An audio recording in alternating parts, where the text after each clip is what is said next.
こんにちは、すげちんです。いつも動画のご視聴、コメント、高評価、本当にありがとうございます。今回の暴風雪は本当にすごくて、倒木がすごくて、電線があちこちで切れて、一時的に5000世帯近く停電して、今も停電が続いている地域もあります。で、僕の家は一瞬停電したぐらいで、被害ないなと思ってたんですけれども、実は僕の家も木がこんな感じで折れてしまいました。何の木ですかね。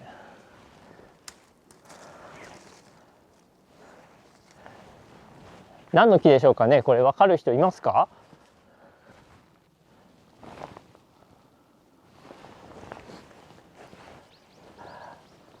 半分ぐらいのところからポキンと折れて下に落ちてしまっています。道は一応車通れるぐらいではあるんですけれども、やっぱりちょっと危ないので今晴れ間を見て作業したいと思いますが、運べるぐらいの大きさまでチェーンソーで切って敷地内にどんどん入れていきたいと思います。よし。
ああ、ごめん、通れないね。ごめんなさい、全然大丈夫。僕も渡辺さんから電話もらって、猿滑りだろ。そう、サルスベで折れてるからって大変だ。大丈夫だね、とりあえずね。なんか来たらどかして声かけるわ。はい。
よし。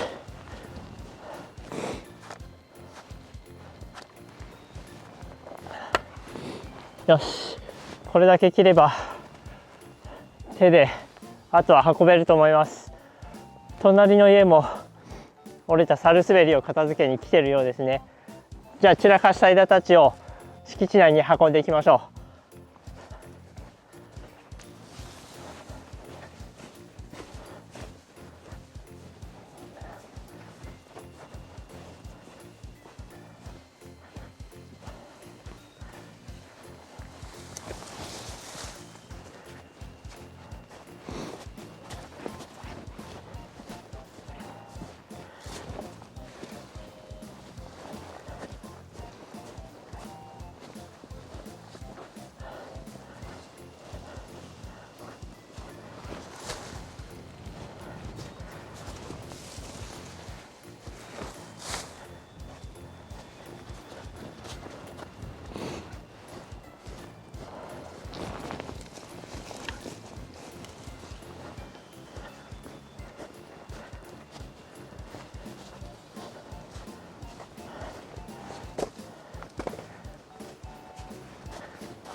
よし、こんなのも来年には薪になるかな。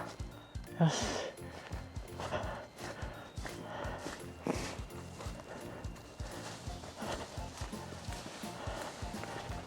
あれ、よし。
はい、お疲れ様でした。なんとか折れた枝の処理ができましたね。なんとか通路も確保できたので、これで終わりにして、この後はちょっと隣ん家手伝いに行こうかなと思いますので、動画の方はここで終わります。それでは本日も田舎暮らしの日常にお付き合いいただきましてありがとうございました。すげちんでした。バイバイ。